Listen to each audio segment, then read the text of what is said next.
Bonjour, ici Vincent, Wallet de Trois-Maisons de l'écoferme Le Tournant et je vous prépare un topo sur le compost qu'on va faire et qu'on fait en ce moment à l'écoferme Le Tournant pour aider nos jardins, les arbres fruitiers et un peu tout. Alors suivez-nous.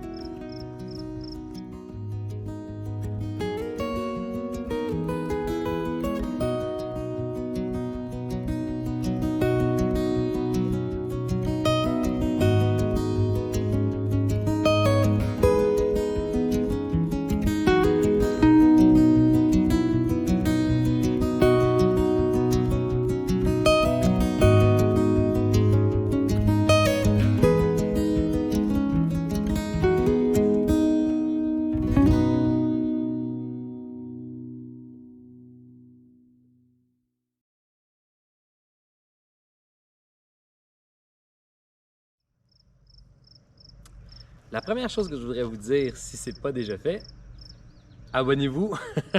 Je suis bientôt rendu à 1000 abonnés. Donc ça s'en vient tranquillement pas vite. Je deviens un petit YouTuber. Ça reste une petite chaîne très humaine encore. Puis je réponds à tous vos commentaires. Mais merci à ceux quand même qui se sont abonnés dans le passé. Alors aujourd'hui, je vais essayer de faire une vidéo un peu plus structurée que les autres vidéos que je fais souvent. Et je vais vous parler du compost de A à Z à la ferme de l'écoferme Le Tournant. Parce que je vais quand même le mentionner, pour nous, le compost ici, ça a souvent été le gros talon d'Achille de la ferme, vraiment. Une des choses, en 2012, la première fois qu'on s'est installé ici, moi et Émilie, on s'est dit, tiens, on va faire un jardin. Fait que on a passé au rotoculteur une espèce de carré de jardin. Puis à partir de ce moment-là, mon beau-père a dit ben, tu devrais avoir besoin de compost. Ça tombait bien. Son père, à lui, avait quelques moutons, des lamas. M'a t'apporté du compost, m'a t'apporté du fumier. Ça va être bon pour ton jardin.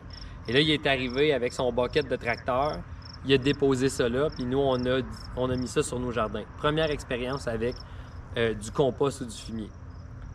Il restait des gros bouts de foin là-dedans, il restait des gros bouts de merde là-dedans, et il y avait des galettes à peu près grosses comme ça, complètement denses.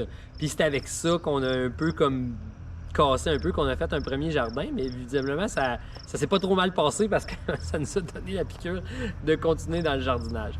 Mais avec le temps, je me suis toujours dit comment est-ce que je peux amender mon sol, comment je peux avoir du bon compost et tout, mais j'ai toujours eu peur un peu de le faire moi-même puis de prendre de plein fouet ce chantier-là.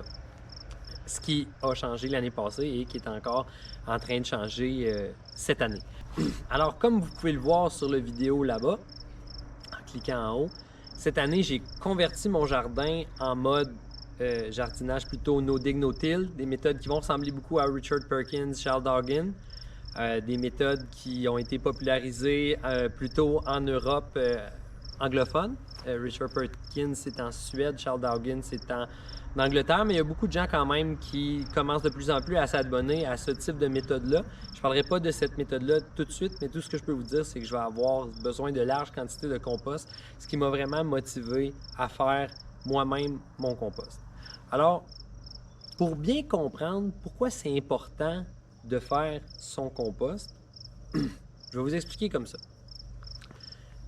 Je pense que dans une approche permaculturelle ou encore une approche environnementale, agroécologique, de vision d'une ferme, de ce que ça devrait être une ferme, ce qui est important le plus possible, c'est de boucler la boucle du carbone. Donc, vous avez, imaginez-vous un terrain de ce grosseur-là. À toutes les fois que vous plantez une graine dans un sol pour en récolter un légume, il va sortir du sol un plant. Ce plant-là, vous allez en récolter des parties pour les manger, puis il y a une bonne partie que vous ne mangerez pas. Bon, vous prenez du kale, le milieu, vous ne le mangerez pas. Si vous prenez peut-être des carottes, peut-être que vous ne mangerez pas les fans, parce que ça commence à faire beaucoup de fans, etc., etc. Les courges, c'est la même chose. Fait, le sol va vous avoir donné quelque chose en utilisant, entre autres, les nutriments qui sont dans le sol. Donc, c'est pour ça que c'est important d'une année à l'autre de redonner des nutriments à votre sol. Évidemment, pour certaines cultures, ça l'est plus que d'autres. Mais de redonner des nutriments à votre sol parce que, essentiellement, ce que vous faites quand vous jardinez, c'est que vous enlevez des nutriments à votre sol. Donc ça, il faut vraiment bien le comprendre. La seule différence qu'on va avoir, c'est au niveau des arbres et arbustes fruitiers, dans la mesure où eux, ils vont faire une bonne partie de feuilles qui vont tomber par terre. Et ces feuilles-là vont faire en sorte qu'à part les fruits que vous enlevez, la boucle n'est pas tant fermée que ça, et pas tant ouverte que ça. Mais pour les légumes, ce qui est une très bonne partie de notre alimentation ou de notre production ici à l'Écoferme Le Tournant, il faut comprendre ça. Donc, ce que nous, on doit faire en tant que fermier, je pense, c'est d'être capable non seulement de rajouter, ça c'est, je plante le jardin, je demande des nutriments, donc il faut que j'en rajoute encore plus pour toujours rester de plus en plus fertile, adéquat, avoir des sols encore plus forts au niveau des minéraux, mais aussi au niveau de la vie du sol. Donc on veut rajouter cette matière organique-là pour rendre son sol meilleur. Alors, ce qu'on veut faire, la première des choses qu'on veut faire, c'est qu'on veut éviter de perdre les nutriments qui sont déjà dans le cycle, déjà dans les intrants de notre ferme. Donc, si je vous donnais l'exemple de tout à l'heure avec le kale, vous plantez une graine dans le sol, il va sortir une tige, il va sortir des feuilles. Vous allez manger les feuilles, vous allez aller aux toilettes. Nous, ici, on ne pratique pas le compost humain, le fumain qu'on appelle. On ne le fait pas, donc ça, c'est une partie qui est perdue.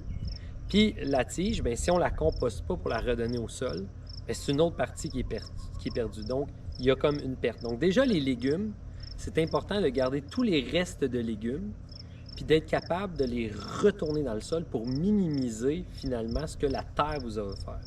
Mais en plus de ça, on voit en arrière, ici, on a une genre de côte avec une espèce de prairie.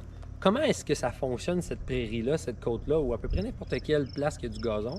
C'est que ça va sortir, la plante va sortir, à la fin de l'année, elle va mourir, la partie aérienne va mourir, elle va retomber au sol, elle va renourrir le sol, et ainsi de suite, ainsi de suite. Donc, nous, en restant sur le site, on n'est pas obligé de prendre juste les restants de nos légumes qu'on a fait pousser. On peut aussi utiliser une palissade comme ça.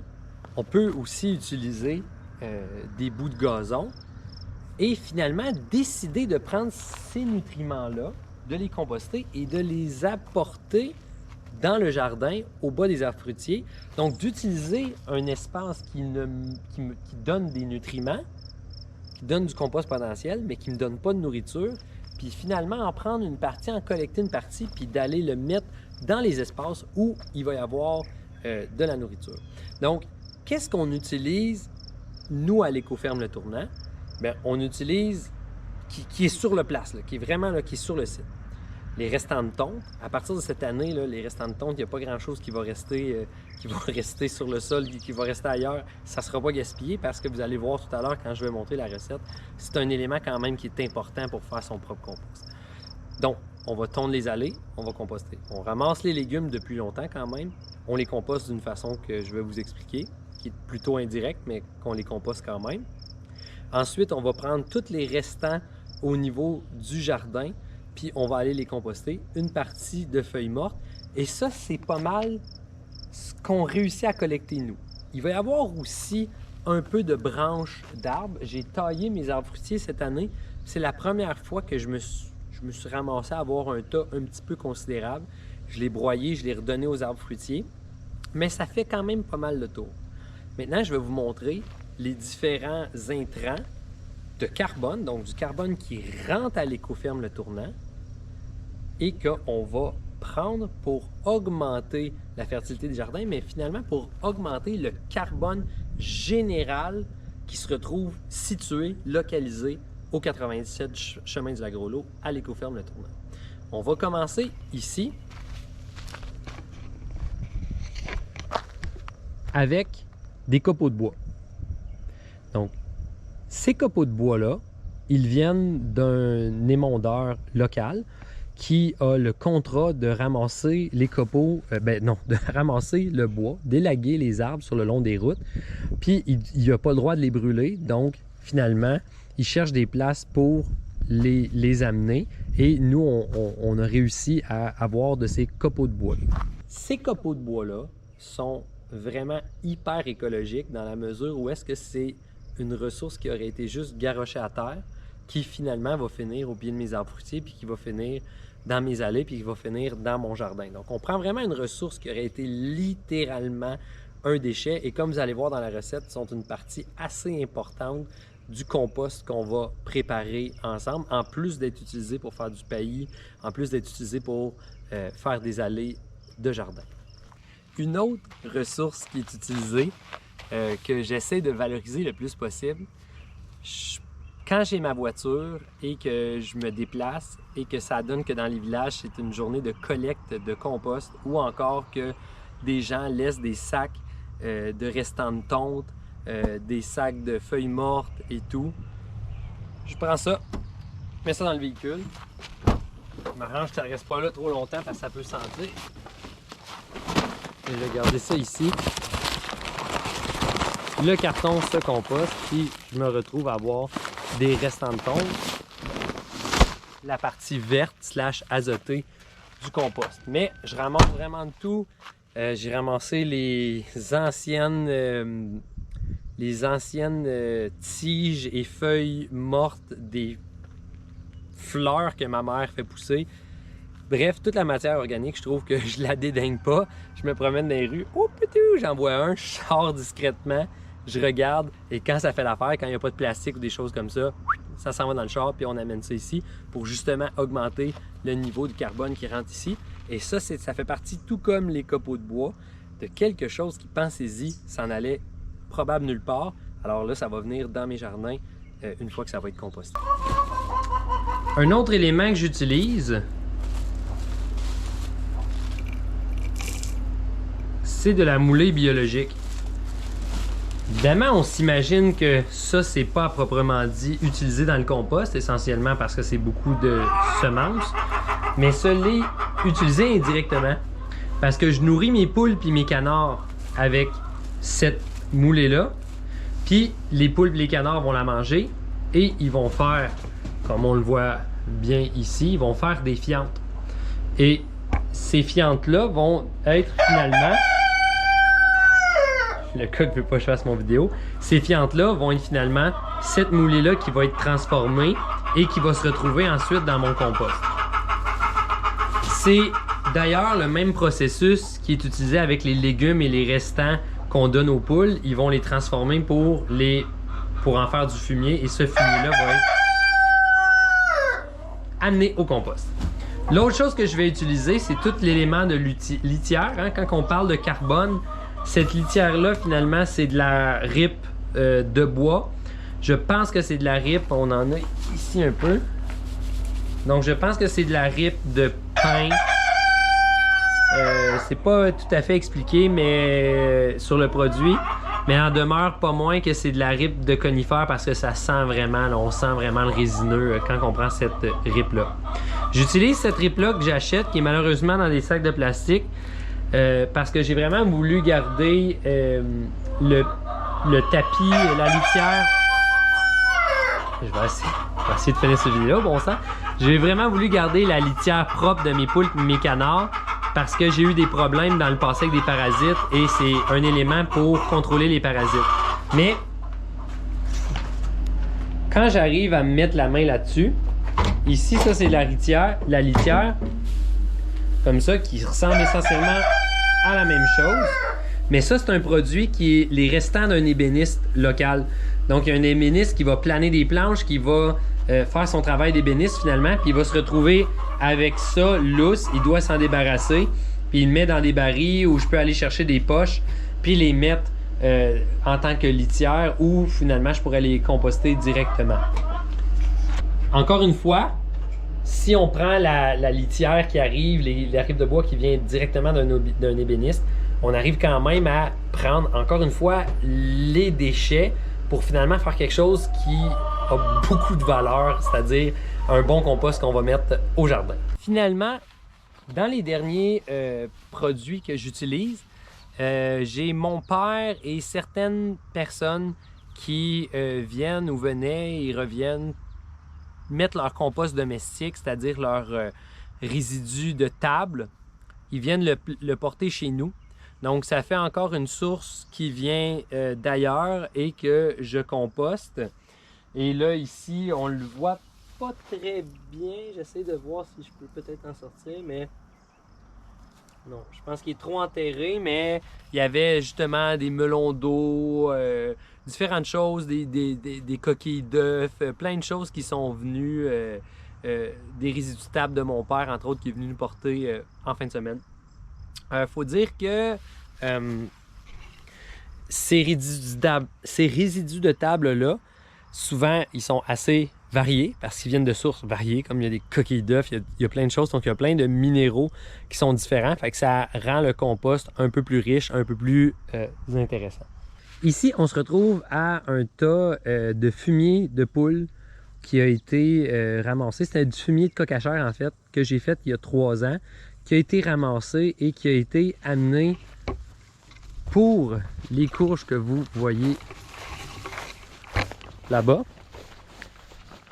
Donc, comme vous pouvez voir ici, j'ai décidé finalement de tondre parce qu'il y avait beaucoup de végétation. C'était 2 planches que j'avais échappées. J'ai tondu, j'ai mis du carton et j'ai rajouté tout le fumier que j'avais. Et ce que je trouve qui est intéressant quand on rajoute du fumier, je le trouvais trop frais pour l'appliquer pour à peu près toutes les plantes, mais les courges, c'est vraiment une plante qui non seulement tolère, mais adore le fumier frais. Ça, ces courges-là, je n'avais pas prévu les planter du tout. Ce sont en fait des restants de ce qu'une agricultrice a donné au jardin collectif de Ripon. Il y en a eu trop, on m'a donné les restants. J'avais 2 tas de compost à installer. Bon, fait que ça a donné que j'ai dit oui pour ça. Je me retrouve avec... Ça, c'est vraiment le compost. C'est 100% du compost que j'ai fait. Il est assez beau. Ça a quand même une texture intéressante, mais on voit, par exemple, qu'on prend des bouts comme ça qui sont encore un petit peu collants. C'est pas exactement un stade que j'aurais planté des carottes dedans, si vous voyez ce que je veux dire. Mais pour les courges, mon impression, c'est que ça va... bon, amplement faire l'affaire. Le problème avec ce fumier-là que j'ai, et c'est une des raisons pourquoi j'ai voulu m'améliorer en compostage en général, c'est que ce fumier-là, il y a 3 ans. Mais il ne ressemble pas à du fumier qui a 3 ans. Il ne ressemble pas du tout à du fumier qui a 3 ans. Il ressemble à du fumier qui aurait 1 an, 1 an et demi, puis je vous dis 3 ans, c'est peut-être 4. Donc, j'ai pas été super bon, j'ai juste laissé ça décomposter. J'ai juste laissé ça se décomposer, mais sans assez brasser. Une année, je me suis dit, ah, je vais mettre une bâche dessus. J'ai mis une bâche dessus, mais j'ai pas enlevé la bâche pour oxygéner, brasser. Les odeurs étaient vraiment pas belles. Fait que je m'en allais presque abandonner avec ça. Je l'ai rattrapé dans la dernière année. Mais pour moi, c'est vraiment pas un succès de compost. Puis c'est vraiment quelque chose qui m'a motivé à trouver une façon un peu plus intéressante de faire du compostage. Donc, j'ai regardé plusieurs vidéos pour faire du compost. Comme je dis, c'est quelque chose qui m'a toujours intimidé un peu, mais je m'étais dit que je voulais vraiment apprendre à maîtriser le compost, à faire du bon compost, à faire du compost assez chaud aussi qui va brûler les graines puis qui va pas me donner des problèmes des multiples problèmes de mauvaises herbes dans mon jardin. Donc, la recette que j'ai faite pour ce tas de compost-là, je l'ai commencé mercredi passé. Donc, je tondais la pelouse. J'ai mis un sac de tonte avec une chaudière de rip, un sac de tonte, une chaudière de rip, un sac de tonte, une chaudière de rip, pour bien balancer, faire des couches. Puis le compost, comme vous pouvez le voir, en ce moment a atteint la zone critique de 140 Fahrenheit. J'ai malheureusement pas la conversion en Celsius. Mais 140 Fahrenheit, c'est la zone que tu veux atteindre quand tu fais du compost assez chaud parce que c'est là que ça va tuer les semences qui vont être un peu partout là-dedans. Si on regarde ici, pour les personnes qui connaissent un peu leurs plantes et qui jardinent, on voit que dans mon jardin de l'année passée, je me suis retrouvé à avoir des courges. Et ce sont des courges bâtardes, plus ou moins intéressantes, même je dirais pas intéressantes. Puis là, en ce moment, comme j'ai utilisé ce compost-là qui n'avait pas atteint les bonnes températures, qui avait été un peu mal fait, si on veut, ben je me retrouve à avoir des courges qui poussent un peu partout dans mes allées parce que j'ai mélangé ce compost-là avec le compost de vache. Donc, la recette est assez simple. Ce que j'ai décidé de faire, toutefois, c'était pas de me restreindre à cette recette-là et de prendre un peu ce qui me passait sous la main pour dire que j'allais grossir le compost, donc les tontes que je ramasse à l'extérieur, mais aussi j'ai passé le weed eater, je me suis ramassé à avoir de la bardane, comme on voit ici, des grosses tiges de bardane. Il y a de l'ortie qui s'est ramassé là-dedans. J'ai décidé également de ramasser les mauvaises herbes quand je vais désherber le jardin, de prendre ces mauvaises herbes-là, de les mettre dans une chaudière, de venir ici puis de les composter pour les redonner au jardin. Parce que tout à l'heure, j'ai pas été tout à fait honnête quand je parlais du fait qu'on met une graine dans le sol, elle pousse puis on n'utilise pas toutes les parties du plant parce que ça, c'est la graine que nous, on a mis qui nous donne le légume que nous, on veut. Mais la réalité, c'est qu'il y a énormément de graines de mauvaises herbes qui se retrouvent dans nos sols. Et quand on désherbe puis on prend ça puis on met ça ailleurs, mais finalement, on perd vraiment cette fertilité-là au même titre que si on ne composterait pas nos restants de légumes. Donc, ça fait le tour pour moi aujourd'hui. On va s'embarquer avec l'Écoferme Le Tournant dans un projet de compostage assez perpétuel. Je vois beaucoup dans les vidéos qu'on dit comme conseil, monter une lasagne, revirer-la après tant de jours, etc., etc. Je vais brasser ce compost-là. C'est pas que je veux pas le brasser, mais je pense qu'il y a une réalité, c'est que les tontes, les restants de tontes fraîches, c'est vraiment un élément crucial pour aller chercher de la température facilement dans un compost. Et la réalité, c'est que quand on tond la pelouse, on n'en a peut-être pas tout le temps assez pour faire une grosse butte de compost au complet.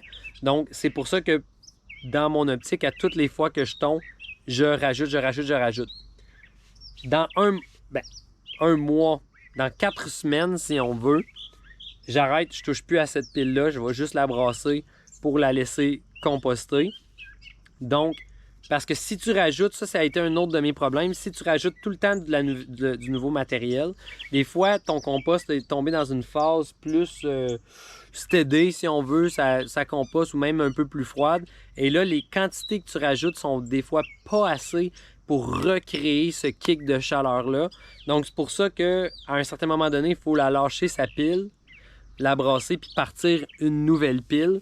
Fait qu'à tous les mois, je vais essayer de partir une nouvelle pile. Je figure que quand ça va décomposer, ça va perdre, ça va descendre, mais j'aimerais ça être capable d'aller chercher pour cette année, pour l'année prochaine finalement, peut-être le tiers, peut-être le quart du compost que je vais utiliser pour mon année, pour mes jardins. J'ai besoin de beaucoup de compost parce que j'ai des grands jardins. Donc, dans cette logique-là, ça va être difficile pour moi de créer tout le compost nécessaire, mais mon but, c'est tranquillement, pas vite, d'augmenter cette proportion-là jusqu'à temps que je devienne autosuffisant en compost. Donc, ça fait le tour pour nous pour aujourd'hui. N'oubliez pas de vous abonner, de mettre un pouce, puis de m'envoyer des commentaires si vous en avez envie. Ça va me faire plaisir de vous répondre. Ciao et hasta la próxima!